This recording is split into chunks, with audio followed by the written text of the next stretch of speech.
आसीत् पुरा काले एकः नृपः तस्य नाम भोजः आसीत्। आसीत था, प्राचीन काल में, पुराने समय में एक राजा था। नृप किसे कहते हैं? राजा, राजा था। तस्य नामः भोजः आसीत्, उसका नाम भोज था। तस्य राजसभायाम नवो विद्वांसः आसन, उसकी, तस्य बने होता है उसकी राजसभा में 9 विद्वान थे। ते सर्वेपि श्रुतिधरः आसन, वे सभी कैसे थे? श्रुतिधरा मतलब सुनकर याद करने वाले थे, जो एक बार पढ़ के सुन ले उसको उनको याद हो जाता था वो, ठीक है। तो श्रुतिधरः आसन पढ़कर याद कर लेते थे, ऐसी उन पे योग्यता थी। कमपि श्लोकम एक बारम द्विवारम वा श्रुत्वा ते कंठस्थम कर्तुम समर्था। कमपि किसी भी श्लोक को एक बार या वा का मतलब होता है या, द्विवारम 2 बार, श्रुत्वा सुन करके, ते कंठस्थम कर्तुम समर्था, वे याद करने में समर्थ हो जाते थे, ठीक है। तो किसी भी श्लोक को एक बार पढ़ते थे तो सुन करके उसको याद कर लेते थे। महाराज भोजः परिषद सदस्यानां क्षमताम् इमां ज्ञात्वा इत्थं घोषणा कृतवान्। महाराजा भोज ने परिषद के सदस्यों की, अपनी राज्यसभा के सदस्यों की क्षमताम् इमां, ऐसी क्षमता को, है ना, ऐसी बात को जान करके, ज्ञात्वा जानकर, इत्थं घोषणा कृतवान्, ऐसी घोषणा की, ठीक है ना। क्योंकि इसकी राज्यसभा में क्या थे, जो विद्वान थे वो एक बार किसी श्लोक को सुनते थे वो याद कर लेते थे। तो राजा को बहुत खुशी होती थी, तो उसने कहा, उसने इनकी इस जिज्ञासा को जाना और उन्होंने घोषणा की, यदि कोऽपि कवि मम सभायां स्वरचितम नवीनम श्लोकम श्रावयेतः तर्हि 10 लाख रूप्यकम पुरस्कारम प्राप्स्यति। यदि कोई कवि, उसने ये घोषणा की, यदि कोई कवि मेरी सभा में स्वरचित, अपने आप रचित, है ना, जो अपने आप रचना कर रखी है, नवीनम श्लोकम, नए श्लोक को, श्रावयेत सुनाएगा, तहिर तो 10 लाख रूपये, 10 लाख रुपए पुरस्कारम प्राप्स्यति, उसे पुरस्कार प्राप्त होगा। कितना? 10 लाख रुपए। यानी कोई भी कवि अपने आप मेरी सभा में अपने आप जो नया श्लोक कोई सुनाएगा, अपने आप ही रचना करेगा और मुझे सुनाएगा, उसे मैं 10 लाख रुपए पुरस्कार के रूप में दूंगा, ठीक है। ये किसने किया? राजा भोज ने घोषणा कर दी राज्यसभा में। परंतु कोऽपि कवि इमं पुरस्कारं प्राप्तुम समर्थो न भवत्। परंतु यानी लेकिन, कोऽपि, कोई भी कवि इस पुरस्कार को प्राप्त करने में समर्थ नहीं हुआ। यतो ही कोऽपि कवि स्वरचितां नवीनां कवितां सभां गत्वा श्रावति, कि कोई भी कवि अपने द्वारा रचित नई कविता को सभा में जाकर के सुनाता है ना, ऐसा कोई भी पुरस्कार प्राप्त करने में समर्थ नहीं हुआ। तदा तां श्रुत्वा तदानीम एवं तां कविता तथैव नवसु सदस्येषु अन्यतम कश्चितः। तदा ताम श्रुत्वा, तदा तब, ताम उसको, श्रुत्वा सुन करके, तदानीम एवं तामम, तभी वैसे ही, कविताम कविता को, उसी प्रकार, तथा उसी प्रकार, नवसु 9 सदस्येषु सदस्यों ने, अन्यतम दूसरी जगह, कश्चित कोई, श्रावित्वा कथयति, जो उन्होंने कविता पहले कहीं सुन रखी थी वही उन्होंने सभा में जाकर के सुना दी। यद अहम तो इमाम कविता पूर्वतः जानामि, तो राजा भोज ने क्या कहा?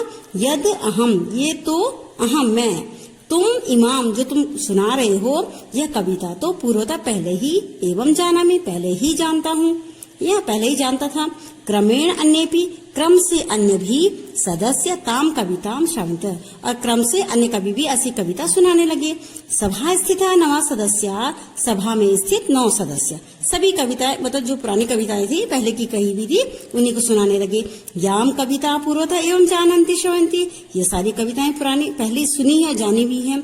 च सा कविता कथम इति कृत्वा, तो ये कविता ऐसे किस प्रकार, कदापि कवि इमाम प्रतिस्पर्धा जेतुम न, तो कोई भी, कश्चित अभी मतलब होता है, कोई भी कवि इमाम, इस प्रतिस्पर्धा को, प्रतियोगिता को जीतने में समर्थ नहीं हुआ, ठीक है। सर्वे च कव्या इत्थम उपहास पात्रम अभवन, सर्वे च कवि, और च का मतलब होता है और सारे कवि इस प्रकार उपहास के पात्र हुए, यानी हंसी के पात्र हुए कि राज्यसभा में किसी ने भी नई कविता नहीं सुनाई। राज्यसभायां कविनाम ईदृशी अवज्ञा कर्णिकया कालिदासेन श्रुता। भोज की राज्यसभा में कवियों में ऐसी अपमान को कानों कान कालिदास ने सुना, कि भोज की राज्यसभा में कोई भी सुना नहीं पा रहा था ना नया श्लोक, तो ऐसा कानों ही कान कालिदास ने सुना। कवीनाम उपहासस्य प्रतिकारम कर्तुमसो मननसि निश्चयम् अकरोत्। कवीनाम उपहासस्य, कवियों के उपहास का प्रतिकार नहीं होता बदला, कवियों के उपहास का बदला कर्तुमसो मन में, मनन से निश्चय अकरोत्, उसने मन में निश्चय किया। किसने? कालिदास ने, कि कवियों का कैसा अपमान हुआ है तो उसका बदला लेने की उसने मन में सोची। तथा च श्रुतिधरान् अभिसन्तातो श्लोक में विरच्य, तथा उसके बाद और उसके बाद श्रुतिधरान, श्रुतिधरान माने जो सुने गए श्लोक थे उनके अभिसंता तो ठगने के लिए उसने एक कुछ प्लान किया कि मैं किस प्रकार नए श्लोक की रचना करूं और राजा को क्या करूं, ठग लूं मैं। तो श्रुतिधरान अभिसंता तो श्लोक में विरच्य, उसने अपने आप ही एक श्लोक की रचना की। किसके लिए? ठगने के लिए। विरच्य भोज सभायाम प्रतिस्पर्धा आगच्छत, और भोज की सभा में प्रतिस्पर्धा यानी मुकाबले के लिए चला गया। ठीक है। भोजदेवः विराजते नव श्रुतिधरा पुरिते राजसदस्य कालिदासः पुरस्कार्थमिमं श्लोकम श्रावतवान। भोजदेव विराजमान थे नए श्रुतिधरा को, जो नए श्लोकों की रचना करने वाला था, पुरिते पूरी राजसभा में राज सदस्यों के साथ कालिदास को पुरस्कार्थमिमं श्लोकम श्रावतवान, पुरस्कार के लिए श्लोक को श्रावतवान सुनाने के लिए कहा कि चलो तुम कुछ नया श्लोक सुनाओ, है ना। कालिदास को कहा, किसने कहा? राजा भोज ने। तो जब वहां राजा भोज की सभा थी, सब लोग थे बैठे हुए और पूरी सभा भरी भी थी राज सदस्यों से, तो कालिदास को पुरस्कार के रूप में जो उसको जिसके लिए वो आया था, है ना, उस श्लोक को सुनाने के लिए उसने कहा। स्वस्ति श्री भोज राजा स्व अस्ति, कल्याण हो, राजा भोज तुम्हारा कल्याण हो। किसने कहा ऐसा? कालिदास ने। त्रिभुवन विजयी धार्मिक सत्यवादी, तुम तीनों भुवनों के विजयी हो, धार्मिक विचारों वाले हो, सत्यवादी हो। पित्रा ते में गृहीता, पित्रा ते में यानी कि मुझे क्या करो तुम, धर्मशास्त्र में जो तुम निपुण हो, है ना, उसे तुम मुझे दो।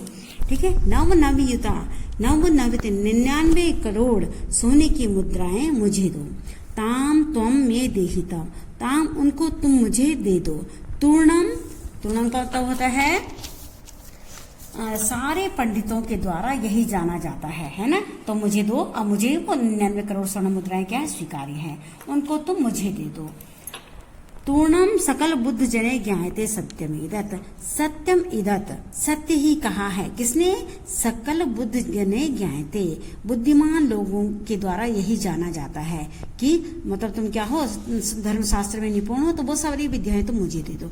नो चेद जानती, ये जो नहीं, नो मने होता नहीं कुछ जानते, केचित नव कृतम इति वा देहि लक्ष्य तमो में, या ऐसा कुछ नया नहीं है। नो चेद जानती, ऐसा कुछ भी नया नहीं, नव कृतम इति नया नहीं है, वाम देही लक्षण तमो में, वही लाख मुझे दे दो, है ना। वो जो ऐसा कुछ भी नया नहीं है, तुम्हारे लिए तो कुछ भी नया नहीं है, तो वह लाख मुझे दे दो। ये उसने श्लोक के द्वारा क्या क्या अपने मन में उसने विचार किया और नया श्लोक की उसने रचना कर दी। ठीक है। कवितां श्रुत्वा इमाम कवितां श्रुत्वा सर्वे श्रुतिधरा मौन अभवन, इस कविता को सुनकर, इस श्लोक को सुनकर के सभी श्रुतिधरा यानी जो सुनने, जिन्होंने पहले कभी नहीं सुना था, मौन भवन, मौन हो गए, बिल्कुल शांत हो गए। एकतः लक्ष्य मुद्रामितः पुरस्कारां पत्रश्च नवनति कोटि रूप्यकाणि इति विचार्यम राजसदस्या मौनम वार्षितम।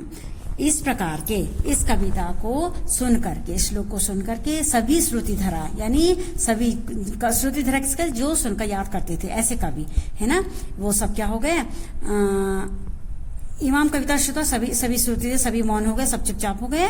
एकतः लक्षम मुद्रात्रा पुरस्कारा पत्र, 1 लाख मुद्राएं पुरस्कार के रूप में, अपरस्तश्च 99 कोटि रूप्यकाणि, और 1 लाख और 99 कोटि करोड़, कोटि माने होता है करोड़ों, 99 करोड़ रुपए, ऐसा विचार करके राज सदस्य मौनम आश्रित, सब शांत हो गए। किसको? मतलब 1 लाख मिलेगा, है ना, और 99 करोड़ रुपए भी मिलेंगे, ऐसा विचार करने लगे सब लोग। कौन? जो राज्य सदस्य थे जो बैठे हुए सभा में, और मौन हो गए, शांत हो गए।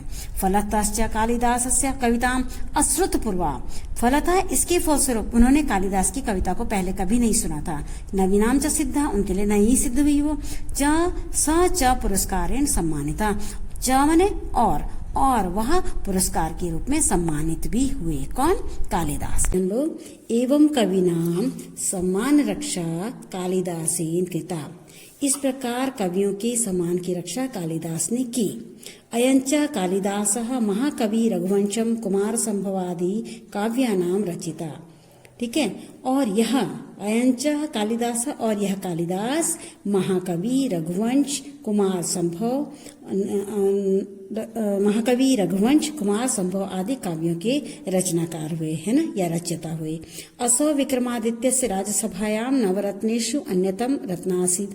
और यही विक्रमादित्य की राजसभा के नवरत्नों में से एक, है ना, अन्यतम माने जिनके बारे में और नहीं सुना जाता, एक अनोखे रत्न यही थे। नवरत्नानाम नामानि जानीता। नवरत्नों के नाम से जाने जाते हैं। कौन? कालिदास। तो कालिदास विक्रमादित्य की राजसभा के नवरत्नों में से एक थे, जो नवरत्नों के नाम से भी जाने जाते हैं।